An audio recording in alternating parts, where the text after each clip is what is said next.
azab daripada ketika mana tubuh dipukul ataupun disayat-sayat ataupun yang lainnya. Itu dah satu azab dah tuan-tuan.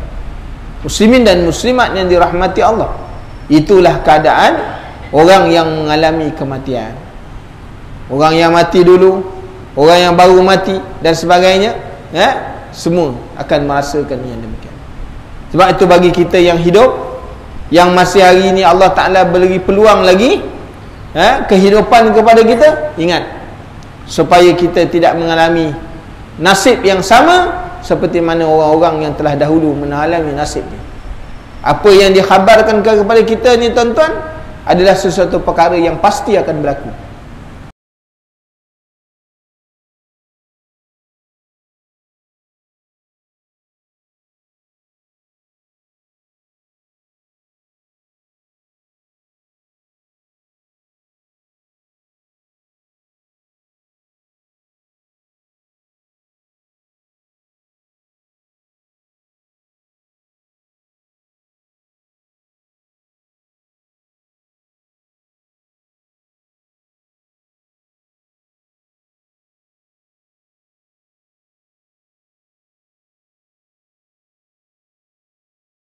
Kita memanjatkan syukur kepada Allah Subhanahu wa taala kerana masih lagi diberikan kesempatan kepada kita untuk bertemu dalam majlis ilmu, walaupun hari ini kita berada dalam perintah kawalan. Jadi mudah-mudahan kita dapat mengawal diri kita dan memenuhkan masa yang diberikan kepada kita ni dengan sebaik-baik pengisian, sama ada untuk kehidupan dunia dan akhirat kita, insya-Allah. Kita menyambung lagi tuan-tuan muslimin dan muslimat yang dirahmati Allah, kitab yang dikarang oleh Al-Imam Al-Ghazali, iaitu kitab Ditabir Balik Kematian, pada muka surat 171 tentang hakikat kematian dan alam kubur. Qala musannifu rahimahullahu ta'ala wa nafa'ana Allah bi'ulumihi fi darain. Orang yang mencari bekal untuk satu tujuan, dan jika sudah sampai pada tujuannya, ia pasti merasa gembira meskipun harus berpisah dengan sisa bekalannya. Sebab yang ia inginkan bukanlah bekal itu sendiri. Itulah keadaan orang yang hanya mengambil dari dunia ini sekadar yang diperlukan sahaja. Ia ingin sekali melepaskannya dan ia merasa sudah tidak memerlukan lagi kerana apa yang diinginkan sudah tercapai. Jadi tuan-tuan muslimin dan muslimat yang dirahmati Allah, kita kena memahami bahawa kehidupan kita di dunia ni matlamatnya apa. Jadi kalau sekiranya kita telah memahami hakikat dunia ni, Allah Ta'ala jadikan bagi orang yang beriman, dunia ni adalah seperti mana yang disebutkan penjara bagi orang yang beriman. Bagi orang yang beriman, dunia ni adalah penjara. Maka akhirat itu ialah tempat mereka mengambil keseronokan dan kegembiraan. Jadi pengarang Al-Musannif mengumpamakan kehidupan ini seperti mana orang yang bermusafir. Ketika mana dia bermusafir jauh, dia memerlukan bekal. Jadi kehidupan kita ni, bekal kita ialah amalan, supaya kita akan kembali kepada Allah dalam satu keadaan lagi yang kita tidak tahu berapa lama kita akan duduk di pada tempat yang kita berada. Hari ini kita berada di alam alam fana, dan kita berada di alam baqa. Alam baqa ni bermula daripada alam kubur. Kita tak tahu berapa lama kita berada di dalam kubur. Jadi dengan sebab itu, orang yang nak mendapatkan keselesaan bila masuk kepada alam baqa, mereka memerlukan kepada bekalan ketika mana hidup. Dalam perjalanan hidup mereka kena banyak. Sekiranya mereka sampai ke alam baqa, seperti mana yang Allah Ta'ala janjikan, bahawa kubur itu ialah permulaan sama ada bagi syurga atau neraka. Jadi tuan-tuan muslimin dan muslimat yang dirahmati Allah, jadi kalau sekiranya mereka telah mendapat apa yang dikehendaki, maka bekalan-bekalan yang sedia ada tidak perlu lagi. Inilah kehidupan yang disebutkan oleh Al-Imamul Ghazali, matlamat ataupun tujuan kita hidup ni bagaimana. Kemudian setelah dikubur, rohnya akan dikembalikan kepada jasadnya untuk merasa jenis azab yang lain kecuali ia sudah memperoleh keampunan daripada Allah Ta'ala. Jadi orang bila dimasuk di dalam kubur, dia akan dikembalikan rohnya kepada jasadnya. Sebab apa? Sebab untuk merasakan betapa azabnya seksaan. Dia kalau sekiranya mayat yang tidak berroh, jadi kalau sekiranya mayat diberikan azab, tak ada apa artinya, tidak ada erti kesakitan. Jadi tujuan azab ini ialah kerana nak memberi kesakitan, supaya roh jasad merasa kesakitan dengan azab Allah Subhanahu Wa Taala. Jadi dengan sebab itu tuan-tuan muslimin dan muslimat yang dirahmati Allah, orang yang masuk di dalam kubur, seksaan bersama dengan roh yang ada. Jadi dengan sebab itu dia akan merasakan azab yang hidupnya di dunia dinafikan. Ketika mana di dunia dinafikan, supaya dia merasakan. Sebab tu maknanya apabila orang ni diberikan keselamatan dan diberi keampunan oleh Allah Subhanahu Wa Taala, Allah Ta'ala memberikan kerehatan kepada dia sampai kepada masa yang ditentukan. Sampai masa yang ditentukan, iaitu ketika mana ditiupkan sangkakala yang pertama. Dunia ini dihancurkan, kemudian sangkakala yang kedua, manusia dan semua makhluk-makhluk Allah Ta'ala akan dihidupkan semula. Jadi tuan-tuan muslimin dan muslimat yang dirahmati Allah, jadi orang yang hidup dalam gelumang kesenangan dan kenikmatan dunia ibarat orang yang bersenang-senang di istana ketika raja tiada.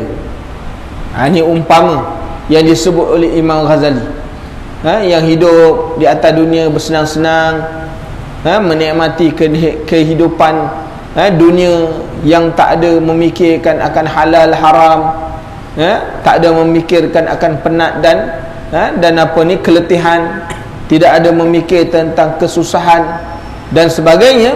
Hidup nak senang aja.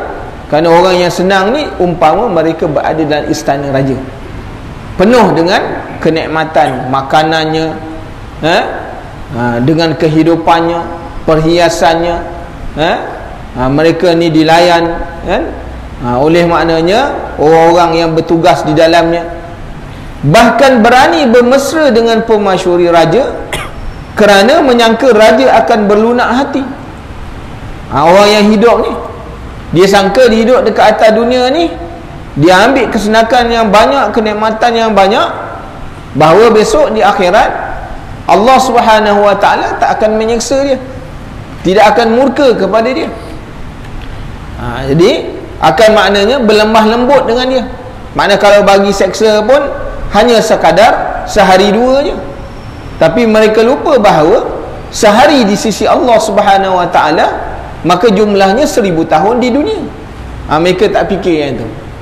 Jadi tuan-tuan,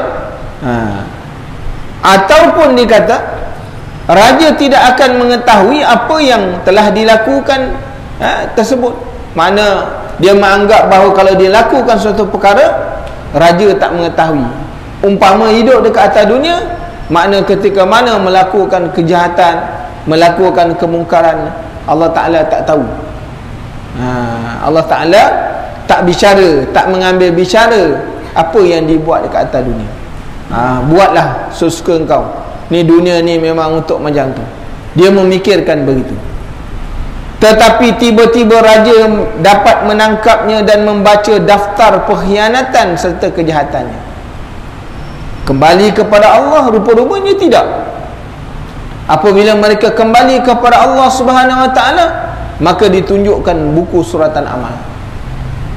sama ada amalan buku suratan amal yang baik atau buku suratan amal yang jahat. Maka mereka melihat sini segala perbuatan mereka, segala kekejian yang mereka buat dekat atas dunia tercatat di dalam daftar para malaikat Allah Subhanahu wa taala. Raja yang sangat kuat, berkuasa dan amat menjaga kehormatan pemasyurinya tentu akan menjatuhkan sanksi hukuman berat kepada sesiapa yang berani mencemari kehormatan kerajaannya. Jadi sebagai raja, ini raja yang ada kalau kat dunia pun macam tu tuan-tuan muslimin dan muslimat yang dirahmati Allah. Ketika mana orang melanggar peraturan, raja dengan kuasa dia boleh ambil tindakan. Apatah lagi maknanya raja yang disebut di sini ialah Maliki Yaumiddin, iaitu raja yang memiliki hari kiamat, yang semua orang yang hidup semua akan menempuh kematian dan akan sampai kepada hari kiamat yang ditentukan oleh Allah Subhanahu wa taala. Semuanya akan tunduk di depan Allah Subhanahu wa taala. Bagaimana tuan-tuan? Pada waktu itu raja yang disebut ini ialah Allah Subhanahu wa taala berkuasa menghukum. Sekiranya Allah taala mengkehendaki orang yang buat amalan untuk dia masukkan dalam neraka, maka itu adalah hak Allah taala. Begitu juga orang yang masuk dalam neraka, Allah taala nak masukkan dalam syurga dengan sebab kejahatan dia, itu adalah hak Allah taala. Tak ada siapa boleh larang, sebab dia raja. Raja punya kuasa. Siapa-siapa dia nak bagi ampun, siapa-siapa dia nak mana lepaskan dari seksaan, dan siapa yang dia dah yang dapat kesenangan, dia nak lucutkan kesenangan pun boleh. Hari ini berapa ramai orang yang mempunyai kedudukan, yang mendapat anugerah, raja boleh tarik balik sedangkan dah diberi. Kenapa raja boleh ambil? Maknanya itu hak raja, tidak ada orang yang boleh protes. Jadi tuan-tuan, tak ada siapa yang boleh protes. Kenapa? Kerana kita ni semuanya di bawah, maknanya sebagai makhluk, maknanya letaknya di bawah Khalik. Allah Ta'ala berkuasa, kan? Kalau Allah Ta'ala nak masukkan syurga pun boleh, Allah Ta'ala nak masukkan neraka pun boleh. Itu hak Allah, dan dengan sebab keadilan Allah Subhanahu Wa Ta'ala, tak ada siapa boleh protes. Ya Allah, kenapa aku masuk dalam neraka sedangkan aku buat amalan? Tak ada boleh protes. Kata Allah Ta'ala, engkau tu milik aku, aku nak masuk engkau dalam neraka pun boleh, nak masuk dalam syurga pun boleh. Tak ada protes. Tapi tuan-tuan, bila kita mengaji dalam bab fiqh, ataupun mengaji dalam bab ilmu tauhid, Allah Ta'ala tidak mengalahi janjinya. Faman ya'mal misqala dzarratin khairan yarah, wa man ya'mal misqala dzarratin syarran yarah. Itu Allah Ta'ala sebut dalam Quran, kan? Wa man ya'mal minas solihati min zakarin aw unsa wa huwa mu'min. Siapa yang buat baik daripada lelaki perempuan, dia beriman. Itu janji Allah dah. Nah, pada ayat kita tengok begitu. Tetapi Allah Ta'ala berkuasa. Kalau Allah Ta'ala nak, dia nak buat, itu hak Allah Subhanahu Wa Ta'ala. Kita sebagai makhluk tak ada kuasa untuk protes. Jadi tuan-tuan muslimin dan muslimat yang dirahmati Allah, tanpa mahu mempertimbangkan pembelaan yang diajukan atas orang yang berlaku makar itu, maka cuba renungkan bagaimana nasib orang yang tertangkap dan sedang melakukan sesuatu kejahatan. Kalau hari ini orang tertangkap tuan-tuan, belum dibicarakan lagi, kan? Dia melakukan satu kejahatan, nak hukum, nak menentukan hukum, bagaimana agaknya dia punya tanggapan pada diri dia? Ai, matilah aku, kan? Ini kena hukuman berat ni, kan? Sedangkan mahkamah belum menjatuhkan hukuman lagi, tapi dia sendiri dah boleh buat pertimbangan. Rasa-rasanya 30 tahun masuk penjara ni, dia dah boleh fikir dah. Sedangkan belum lagi beri keputusan, belum ada lagi mana hujah, belum lagi ada maknanya bukti pensabitan dan sebagainya.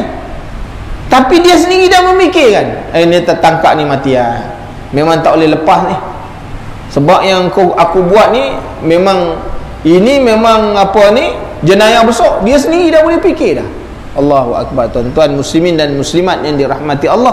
maka begitulah manusia ini kembali kepada Allah Ta'ala. Bayangkan betapa ia merasa ketakutan, malu, terhina, sedih dan menyesal ketika mana berada di hadapan mahkamah Allah Ta'ala. Mahkamah ini disaksikan oleh lautan manusia. Hari ni tuan-tuan, kalau kita buat salah, tak semua boleh masuk dalam mahkamah tengok, kan? Tak semua orang, reporter atau pemberita dibenarkan masuk, tak semua. Maknanya tertutup. Ada pula maknanya waktu pemberita mengambil, maknanya melaporkan kes itu tak boleh didedahkan kepada orang ramai. Ada, kan? Maknanya ada orang yang tak tahu. Tapi bila berada di mahkamah Allah Ta'ala ketika mana menghisap seorang-seorang tu, dia panggil Fulan bin Fulan, semua orang tengok tu. Oh, dia ni rupanya pengurusi masjid, rupanya orang pandang. Daripada zaman umat Nabi Adam sampailah umat yang terakhir, semua tengok. Dibicarakan satu, semuanya tengok. Tuan-tuan, pada waktu itu alangkah malunya manusia. Alangkah malunya manusia. Dalam satu riwayat menyebutkan, tuan-tuan, kalau macam ni keadaannya, orang malu, tu sebabnya disebutkan dalam satu riwayat bahawa kalau kita ni mempunyai anak, Rasulullah sallallahu alaihi wasallam menyuruh kepada kita, menjadi kewajipan kepada ibu bapa memberikan nama kepada anak-anak tu dengan nama yang baik. Kalau sekiranya nama yang diberikan nama yang tidak baik, ketika mana dipanggil di padang mahsyar, dia akan rasa malu.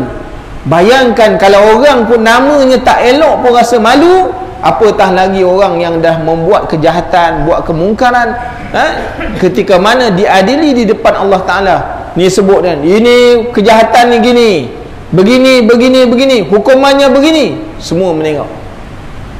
Daripada umur dia, selepas daripada balik sampai umur dia meninggal dunia, maka dilihat satu persatu, tuan-tuan.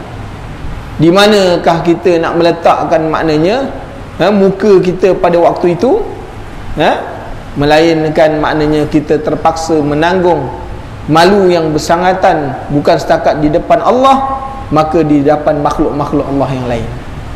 Tuan-tuan muslimin dan muslimat yang dirahmati Allah, ia pasti sudah merasakan semua itu meskipun hukuman raja belum dijatuhkan kepadanya.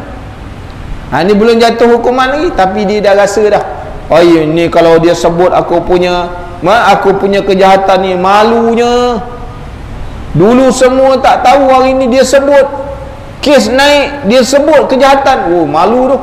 Belum sebut lagi, tapi dah merasakan dalam hati. Itulah maknanya tekanan-tekanan, tuan-tuan, yang Allah Ta'ala berikan kepada orang-orang yang melakukan dosa kepada Allah. Dia dah merasakan dosa yang dia buat tu dah sebagai tekanan dah, sebagai satu azab kepada dia, sebelum dia diberikan dengan azab yang lain. Jadi tuan-tuan muslimin dan muslimat yang dirahmati Allah, seperti itulah keadaan orang mati yang bergumang dengan dosa dan tertipu oleh kehidupan duniawi. Meskipun azab kubur belum ditimpakan kepadanya, maka kita berlindung kepada Allah daripadanya. Orang nak masuk dalam kubur, tuan-tuan, macam tu lah, kan? Orang yang dah nak ke bumi, kan, mereka dah rasa dah bagaimana ni masuk dalam kubur ni, ketika mana orang kambus ni bumi, kambus maknanya kubur ni, macam mana layanan malaikat-malaikat Allah Ta'ala kepada aku. Maka dia dah rasa kan, dengan azab, dengan kemungkaran yang dia buat di dunia, dengan maksiat yang dia buat di dunia, dia dah tahu dah, kan, dalam keadaan orang yang hidup tidak mengetahui. Jadi tuan-tuan muslimin dan muslimat yang dirahmati Allah, sungguh kehinaan, aib dan rasa malu itu jauh lebih menyeksakan. Orang yang dia masukkan di dalam kubur, masuk di alam barzah, kehinaan, keaiban, rasa malu tu jauh lebih maknanya azab daripada ketika mana tubuh dipukul ataupun disayat-sayat ataupun yang lainnya. Itu dah satu azab dah tuan-tuan. Muslimin dan muslimat yang dirahmati Allah, itulah keadaan orang yang mengalami kematian. Orang yang mati dulu, orang yang baru mati dan sebagainya, semua akan merasakan yang demikian.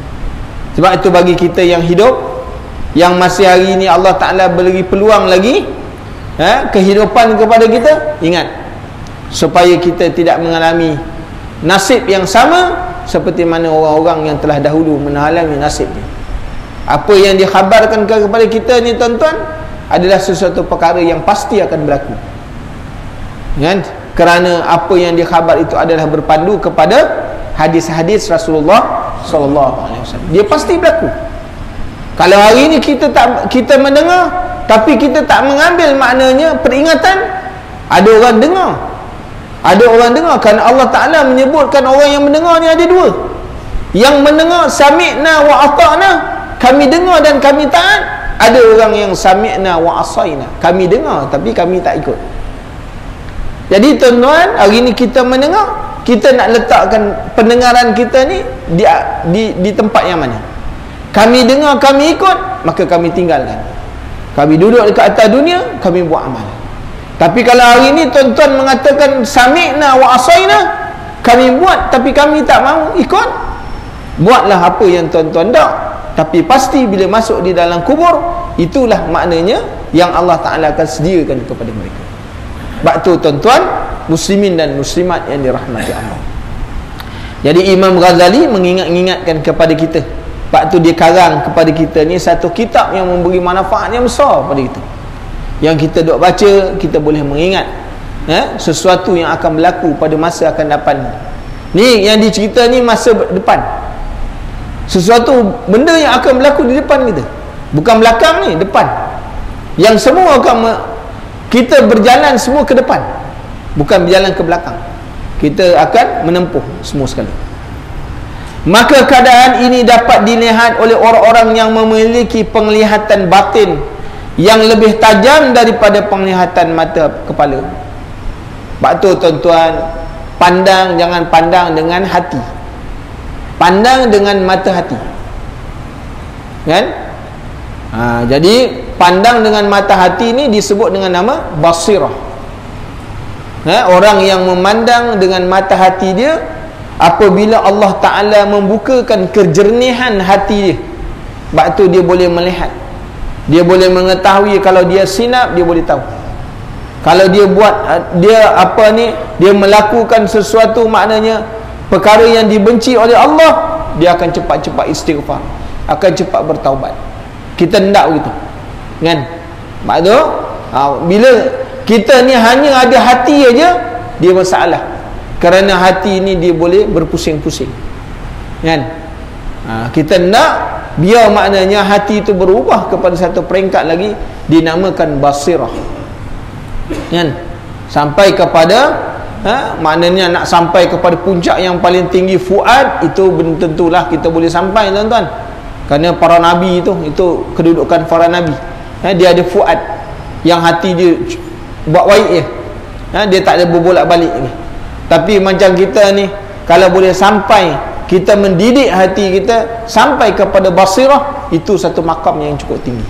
Dalam ilmu tasawuf, orang yang ada makna hatinya sampai kepada basirah, kejernihan, dia boleh tengok benda tu salah, boleh tengok benda ni benar, terdorong untuk buat benda yang baik, itu alhamdulillah.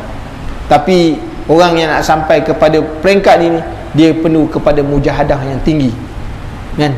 Kena mujahadah, lazimkan banyak berlapar, mengurangkan tidur pada waktu malam, kan? Menahan lisan daripada nak kata-kata. Ini mujahadahnya besar, tuan-tuan. Muslimin dan muslimat yang dirahmati Allah. Maka ini diperkuat dengan dalil-dalil Al-Quran dan As-Sunnah. Memang hakikat kematian itu tidak mungkin dapat dilihat, tuan-tuan. Mati ni kita tak boleh nak lihat macam mana dah. Hakikat dia, orang masuk dalam kubur, macam mana dia kena layanan dia dalam kubur, kita tak tahu. Kan? Orang ketika mana Allah Ta'ala ambil dia punya nyawa, dicabut roh dia, kita tak tahu macam mana, Kan? Kita tak tahu bagaimana Allah Ta'ala cabut. Malaikat-malaikat Allah Ta'ala cabut nyawa seseorang. Dia sakit ke, dia senang ke, dia mudah ke, kita tak tahu. Melainkan kita kena tempuh sendiri.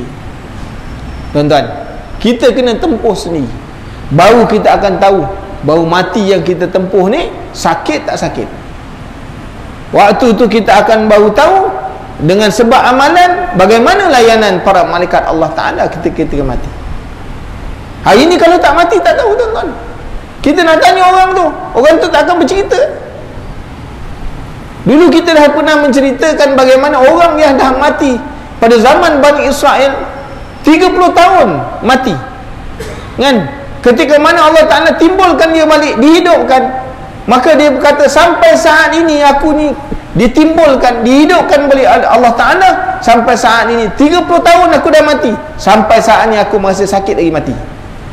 Jadi kalau macam tu bayangannya, tuan-tuan, muslimin dan muslimat yang dirahmati Allah, kalau semua orang yang dalam kubur ni boleh bangun ceritakan balik, kita pula mati pula, tuan-tuan, muslimin dan muslimat yang dirahmati Allah. Mudah-mudahan orang-orang yang di belakang kita ni orang-orang soleh, dia menceritakan benda-benda yang baik, kan? Sebab tu, tuan-tuan, muslimin dan muslimat yang dirahmati Allah, sebab tu persiapan hidup dekat atas dunia ialah membanyakkan amal, membanyakkan amalan kebaikan di sisi Allah Subhanahu Wa Taala. Memang hakikat kematian itu tak dapat dilihat. Kematian hanya boleh dikenali oleh orang yang mampu mengenali kehidupan. Macam mana hidup? Macam tu dah besok saat mati. Kalau hidup dekat atas dunia susah, membuang segala kesenangan, besok dekat akhirat menempuh kegembiraan dan kesenangan di sisi Allah. Dan untuk mengenali kehidupan harus dengan mengenali hakikat roh itu sendiri. Mengenal hakikat roh. Roh ni Allah Ta'ala jadikan. Bagaimana fungsi roh, kan? Adakah roh ni dimasukkan dalam jasad tujuannya untuk mengambil keseronokan, ataupun maknanya untuk hawa nafsu je, ataupun roh ni mesti dididik, mesti dijaga dan dipelihara, atau dipenjarakan dengan maknanya dengan banyak buat ibadat kepada Allah. Maknanya, tuan-tuan, roh kita ni jangan disedapkan dengan kesedapan dunia. Kita jamu dia, roh, menjamu roh, kan? Hari ni kita bagi makan sedap, bagi minum sedap, bagi tidur tempat yang selesa, hidup dengan kemewahan dan sebagainya. Roh kita ni, kan, dia akan jadi maknanya sehat dengan sebab dijamu dengan makanan yang sedap-sedap.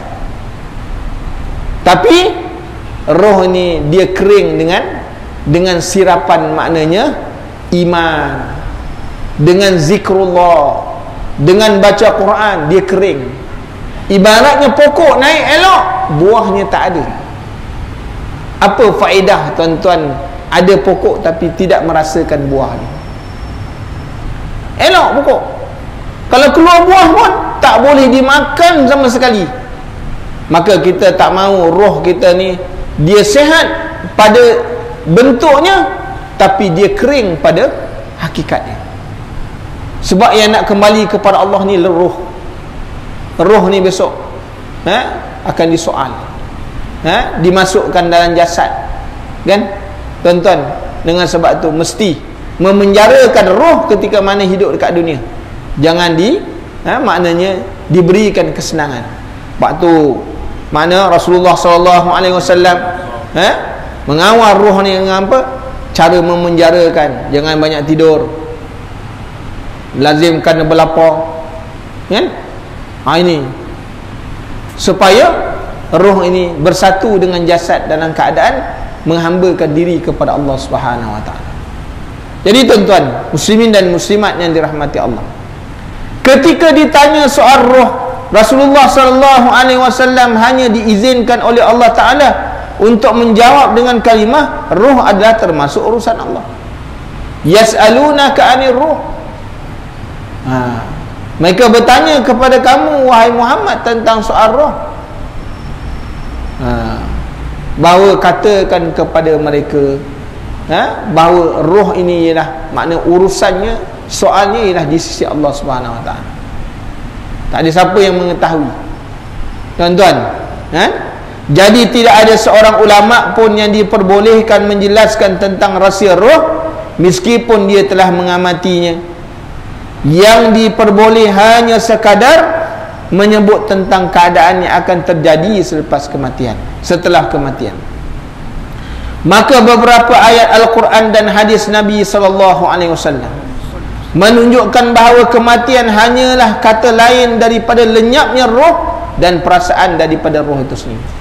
Makna mati, maknanya roh ini berpindah, makna berpindah kepada alam yang lain.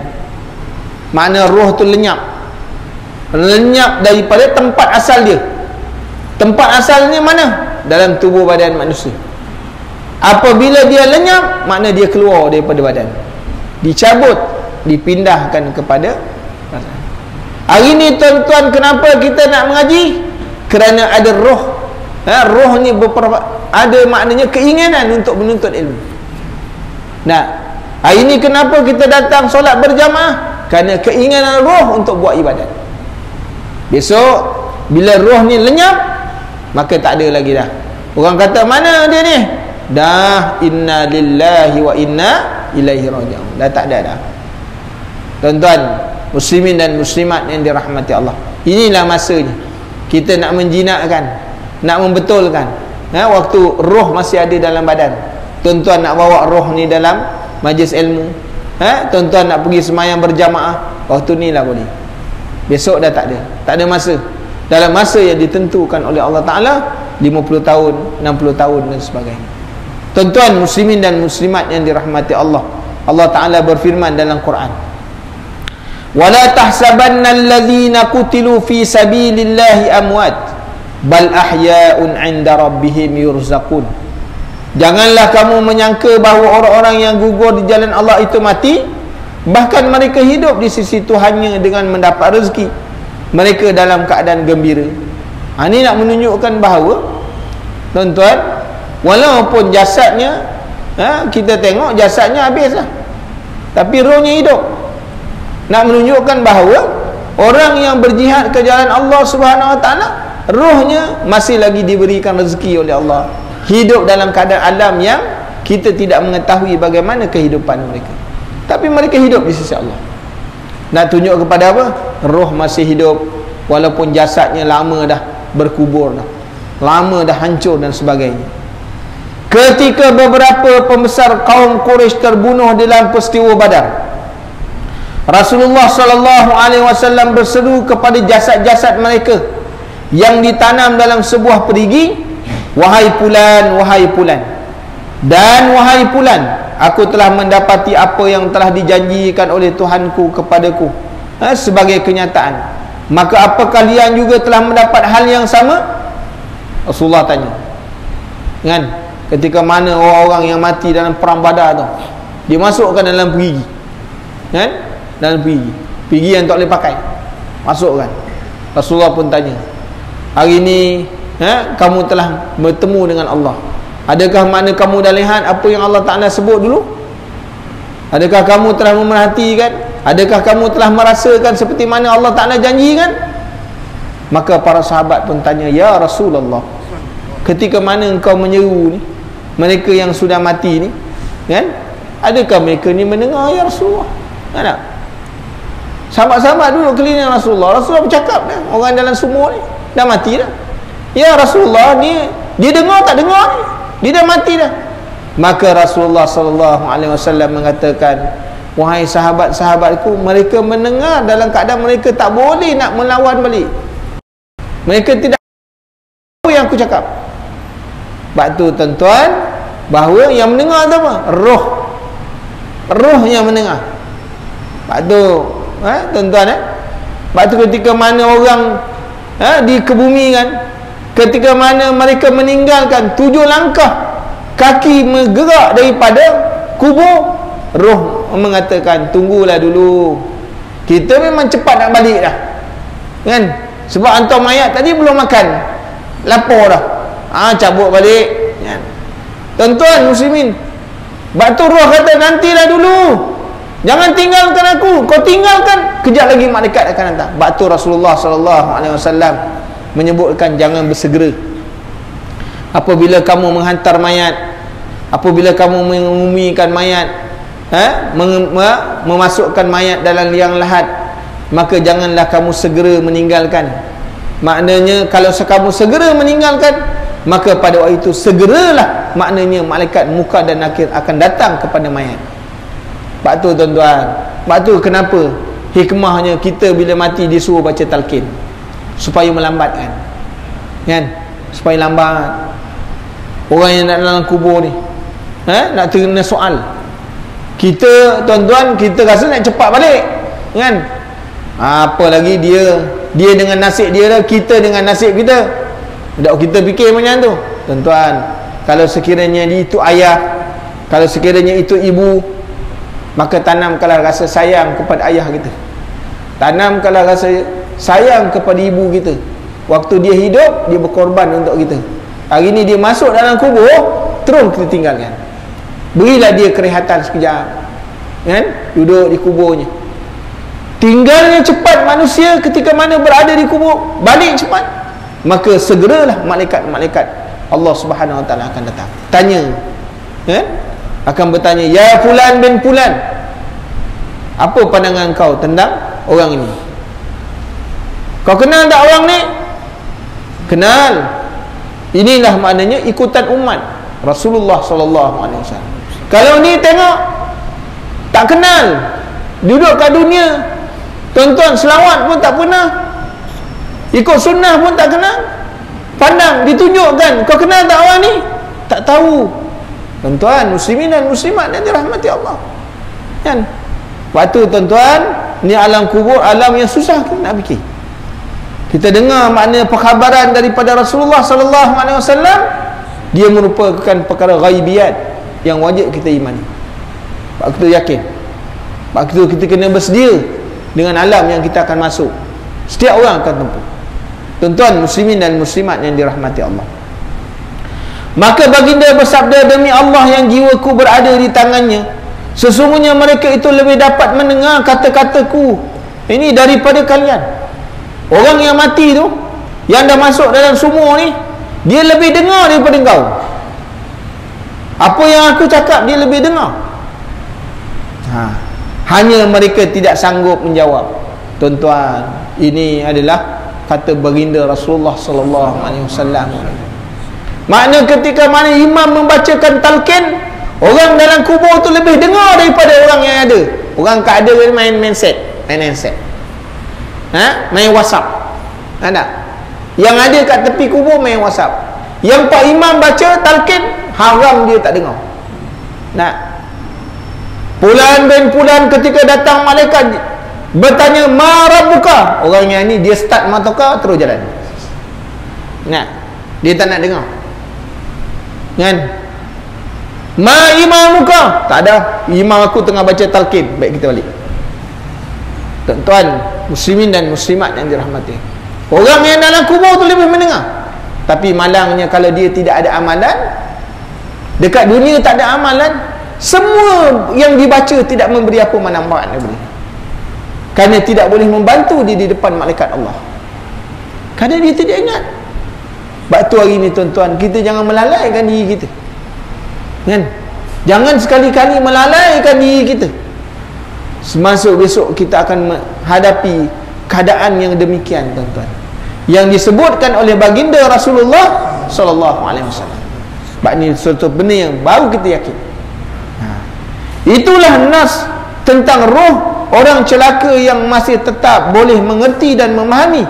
Sedangkan ayat di atas, iaitu surah Ali Imran, merupakan nas tentang arwah orang-orang yang gugur dalam mati syahid. Jadi tuan-tuan, dua perbezaan keadaan orang yang dalam kebaikan, hidup dalam kebaikan, Allah Ta'ala beri rezeki walaupun dia dah mati, tapi mereka diberi rezeki di sisi Allah, berbanding dengan orang yang buat maksiat, buat maknanya kemungkaran, melakukan kekufuran, Allah Ta'ala beri azab pada mereka. Dia boleh mendengar orang yang bercakap di dunia, tapi dalam keadaan mereka tak boleh maknanya buat apa-apa lagi. Jadi ini tuan-tuan, muslimin dan muslimat yang dirahmati Allah, pada dasarnya seseorang yang sudah yang mati itu pasti akan bahagia ataupun celaka. Dua keadaannya. Kita hidup, bila mati dua keadaan, tak ada pilihan yang ketiga. Sama ada celaka ataupun bahagia. Kerana Rasulullah SAW menyebutkan kubur itu boleh menjadi sebuah jurang neraka ataupun satu daripada taman syurga. Dua je lah keadaan. Mana kalau dia jadi jurang neraka, maka setiap hari Allah Ta'ala membukakan lubang. Kan? Orang kalau orang yang buat maksiat, ahli maasi, dalam kubur tu Allah jadikan lubang. Maknanya kepanasan api neraka akan masuk dalam lubang. Tapi kalau sekiranya dia ahli syurga, Allah Ta'ala tunjukkan tiap-tiap hari tempat di dalam syurga. Dalam keadaan kuburnya diluaskan sejauh mata memandang, malaikat akan datang tiap-tiap hari tunjuk, ni tempat kau dalam syurga, ni tempat dalam syurga, ni tempat dalam syurga, tiap-tiap hari. Maka mereka bergembira, tuan-tuan, dengan keadaan mereka. Jadi nas ini tegas menunjukkan bahawa kematian hanyalah sekadar perubahan keadaan, dan bahawa kebahagiaan dan kecelakaan yang akan dialami oleh orang yang mati itu boleh disegerakan saat kematian tanpa penundaan. Yang ditunda hanyalah jenis-jenis azab atau balasan. Jadi tuan-tuan, mati tak boleh nak tunda, segera, kan? Sampai saat iza jaa ajaluhum la yastakhiruna sa'atan wa la yastaqdimun. Orang mati, sampainya saat dia mati, tak boleh tercepat terlewat, memang syak masa. Tak ada. Ketika mana Nabi Allah Sulaiman, dia ada seorang kawan duduk dalam majlis dia, kan? Duduk dalam majlis dia. Nabi Sulaiman buat majlis makan. Maka dia menjemput kawan dia, datang dalam majlis makan, duduk sebelah Nabi Sulaiman. Maka lelaki ni tadi, dia perasan ada orang memerhatikan daripada mula masuk majlis sampai dia perasan. Maka dia tanya dengan Nabi Sulaiman, wahai Sulaiman, ni lelaki ni tadi duk pandang aku ni, tak ada dipandang ke arah lain, dia siapa tu? Itu malaikat maut. Nabi dia kenal, Nabi Sulaiman dia kenal, tu malaikat maut. Dia datang tu buat apa? Dia nak ambil nyawa kau. Kalau macam tu, wahai Sulaiman, hantarkan aku ke India. Kerana Nabi Sulaiman ni Allah Ta'ala beri kelebihan, dia boleh menguasai angin, kan? Maka dikirimkan dia ke India. Sampai di India, malaikat maut pun ambil nyawanya. Kata malaikat maut, aku hairan, orang lari daripada maut, sedangkan maut mencari dia. Rupanya dia mati di India. Dia duduk di Palestin, mati di India. Tuan-tuan, dia lari, maut tetap akan datang. Aku hairan, kata malaikat maut. Masya Allah, tuan-tuan, muslimin dan muslimat yang dirahmati Allah. Lepas tu kita kena ingat, mati tak ada penundaan, tapi azab boleh ditunda. Allah Ta'ala boleh menunda azab dengan sebab satu amalan, dengan sebab satu maknanya kebaikan, Allah Ta'ala boleh tunda, kan? Allah Ta'ala nak beri azab sebab banyak orang beristighfar, Allah Ta'ala bagi. Tuan-tuan, hari ni tuan-tuan, kenapa Allah Ta'ala tak musnahkan kita? Sedangkan penyakit COVID ini, dia punya makna keganasannya boleh melanda, maknanya bunuh orang dalam sekejap mata. Tengok di Amerika, bukan 100 orang, puluh ribu mati dalam satu hari. Kenapa di Malaysia tak ada? Sebab tuan-tuan, pada hari ini di Malaysia masih banyak lagi orang yang beristighfar kepada Allah. Dengan sebab orang beristighfar ni lah Allah Ta'ala menghilangkan, menarik azab ni. Walaupun makna diberi, tapi tak seteruk mana, kerana masih ada lagi orang beristighfar, kan? Bukan sebab kita, kerana ada orang istighfar lagi. Inilah pentingnya kita duduk kat atas dunia, banyakkan istighfar kepada Allah, kan? Sebab tu tuan-tuan, kalau nak ikutkan dengan sebab kejahatan, dengan sebab maksiat yang kita buat, Allah Ta'ala boleh lenyapkan dia sekejap je. Allah Ta'ala memang boleh buat macam tu, tapi Allah Ta'ala tidak akan menurunkan azab selama mana ada di kalangan orang di situ yang masih lagi minta ampun dengan Allah. Sebab tu lepas semayang jangan lokek-lokek tuan-tuan, minta istighfar bukan banyak, 3 kali je. Rasulullah SAW suruh abang lepas semayang astaghfirullah, astaghfirullah, astaghfirullah, cukup. Bukan nak baca panjang-panjang. Itu pun kedekut. Assalamualaikum, assalamualaikum, cabut. Balik awal Covid. Tunggulah istighfar. Kan? Kalau tak nak ikut imam pun, imam mungkin baca istighfarnya lewat, kita istighfar sendiri. Astaghfirullah, astaghfirullah, astaghfirullah. Tuan-tuan, pentingnya istighfar. Kalau tak ada istighfar, lama dah kita ni semua mati dah. Allah Ta'ala turunkan azab. Tengok bagaimana Allah Ta'ala nak turunkan azab. Di Turki, sekelip mata je 10,000 mati. Tuan-tuan, muslimin dan muslimat yang dirahmati Allah. Tu Allah Ta'ala bagi sikit kerana banyak orang yang beristighfar, banyak orang yang berselawat kepada Allah. Tu bagi sikit je. Kalau kita tak sedar, tuan-tuan, Allah Ta'ala beri Covid nak mati, naik kan? Kita lupa nak istighfar dengan Allah Ta'ala banyak. Sebabnya bila bagi penyakit ni, kita lagi banyak mendekatkan diri kepada Allah, beristighfar kena banyak. Tapi kita lagi leka, kan? Duk lagi leka. Hidup dunia banyak melalaikan kita sampai kita lupa kepada Allah. Jadi dengan sebab itu tuan-tuan, sekurang-kurangnya istighfar yang paling pendek, astaghfirullah. Dan disebut dalam riwayat, jangan sampai kamu meninggalkan sekurang-kurangnya membaca 3 kali penghulu istighfar setiap hari. Tuan-tuan tahulah penghulu istighfar kan? Jangan tinggalkan. Paling kurang tuan-tuan baca 3 kali sehari. Kan? Allahumma anta rabbi la ilaha illa anta. Pilihlah mana-mana waktu pun, tapi jangan kurang daripada 3 kali. Yang lain tuan-tuan nak istighfar pendek-pendek pun tak apalah. Kan?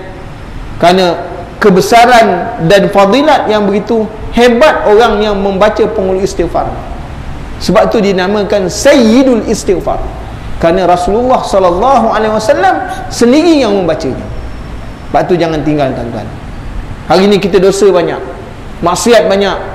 Walaupun orang dalam keadaan diturunkan bala, maksiat masih banyak lagi. Sebab tu Allah Ta'ala tak lenyapkan penyakit ni daripada kita. Kita minta solat hajat, buat solat hajat, Allah tak tarik kan? Kita berselawat, kita bertawassul kepada Rasulullah. Sedangkan Sayyidina Umar radhiyallahu an, ketika mana hujan tak turun, dia hanya bertawassul dengan nama bapa saudara Nabi je. Hujan turun lebat. Hari ni kita bertawassul dengan sebut nama Rasulullah sallallahu alaihi wasallam. Istighfar banyak-banyak. Kita laku solat hajat. Kenapa Allah Ta'ala tak turun kan? Kerana apa tuan-tuan? Kita kurang muhasabah diri kita. Sebab hari ni kita, kecintaan kita kepada dunia terlalu banyak. Sebab tu Allah Ta'ala tak beri. Kan? Sebab tu kita kena mengingat-ingat, muhasabah diri. Mudah-mudahan Allah Ta'ala beri taufik dan hidayah kepada kita, insya-Allah. Nanti kita sambung lagi sekiranya diizinkan oleh Allah Subhanahu wa Ta'ala. Bismillahirrahmanirrahim. Alhamdulillahi rabbil alamin, wassalatu wassalamu ala asyrafil anbiya'i wal mursalin wa ala alihi wa sahbihi ajma'in. Allahumma inna nas'aluka ilman nafi'a wa rizqan thayyiban wa amalan mutaqabbala. Allahumma faqihna fid din wa 'allimna ta'wil. Subhanakallahumma wa bihamdika asyhadu an la ilaha illa anta astaghfiruka wa atubu ilaik. Jazallahu anna sayyidana Muhammadan sallallahu alaihi wasallam ma huwa ahluh. Jazallahu anna sayyidana Muhammadan sallallahu alaihi wasallam ma huwa ahluh. Jazallahu anna sayyidana Muhammadan sallallahu alaihi wasallam ma huwa ahluh. Subhanakallahumma wa bihamdika asyhadu an la ilaha illa anta astaghfiruka wa atubu ilaik. Subhana rabbika rabbil izzati amma yasifun wa salamun alal mursalin walhamdulillah.